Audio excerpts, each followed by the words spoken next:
I still remember the sound first, not the laughter, not the words, but the pause. That half-second of silence when a room full of well-dressed people looked at me and collectively decided I didn't belong. I had just stepped into the showroom.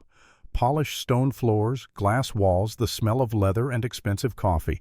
Everything about the place whispered money. Quiet money.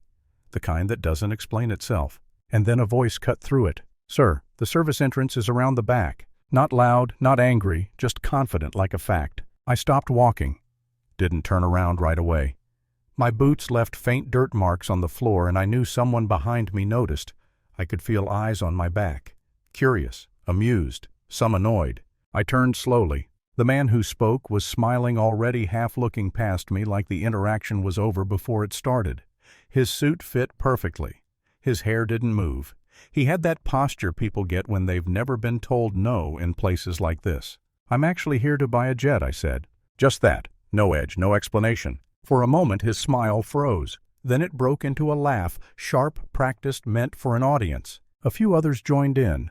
Not everyone, just enough. "These start at 8 million, he said, glancing at my clothes. "The dirt, the faded jacket. Might want to try a rental car place instead." That's when I felt it. Not anger, not yet. Something quieter. I've been underestimated my whole life. You grow up working land, fixing things with your hands. You get used to people thinking that's all you are.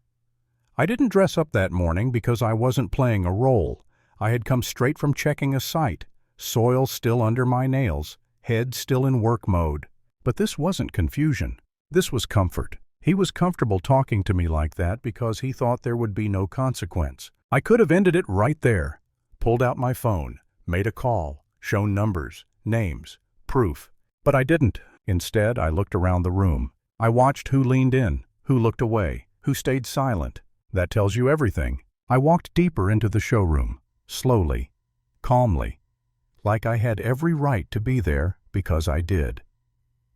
I stopped by a scale model of a jet, ran my fingers lightly along the wing. "Interesting design," I said. They finally adjusted the airflow along the trailing edge. The manager stepped closer, just a little too close. Territorial. "You seem to know some terminology," he said. "You Google that on the way in." I smiled. Not because it was funny, because it was predictable. Actually, I said I've been comparing fuel efficiency across several models. At cruising altitude, the difference adds up fast. His eyes flickered, just for a second. He recovered quickly. "Even if you understand the specs," he said louder now so others could hear, "there's still the financial side. We do pre-qualifications here, especially for walk-ins." I noticed then a couple in designer clothes being shown another aircraft. No paperwork, no questions. I looked back at him. "Is that policy for everyone?" I asked. He didn't hesitate, of course. That lie hung in the air longer than he expected. I nodded. "All right. Then I'd like to speak with whoever handles compliance." He scoffed. "For you?" "Yes," I said. "For me." We moved into a glass office. He stayed standing. I sat. Power move. Old trick. He talked, a lot, about costs, about how people like me don't always understand what we're getting into, about how they'd had their time wasted before. I let him. When he finally stopped, he leaned forward and smiled. "So, proof of funds, or should I call security?" That word, security. He enjoyed saying it. I pulled out my phone, unlocked it slowly. My hands were steady, but inside, something burned.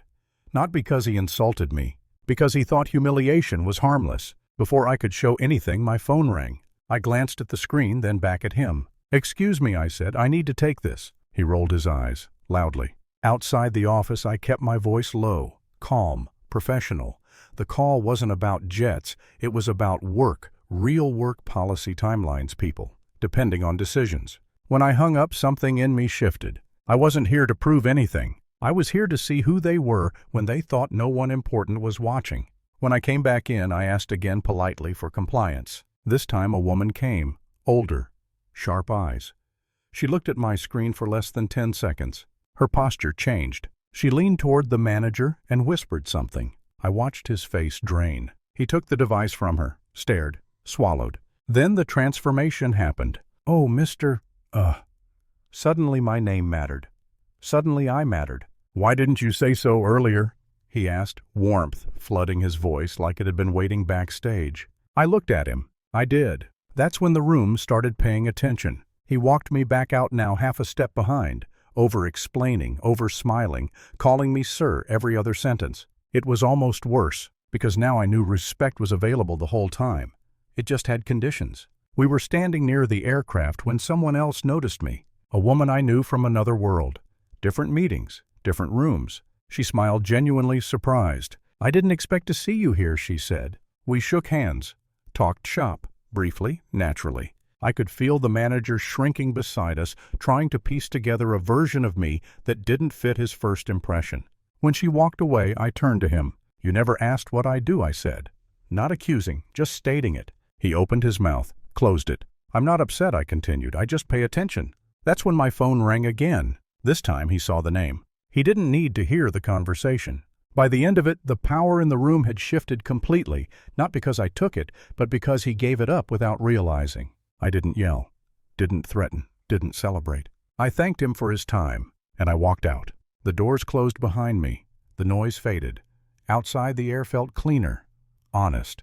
I sat in my truck for a moment before starting it, not feeling victorious, just clear. Clear about how easily dignity is withheld and how revealing it is when it is. I didn't buy a jet that day. I bought something more useful. Information about character, about systems, about how people behave when they think status protects them. So let me ask you something and really think about it before you answer. If respect only shows up after people see your bank account, was it ever respect at all? Tell me what you think. I'm listening.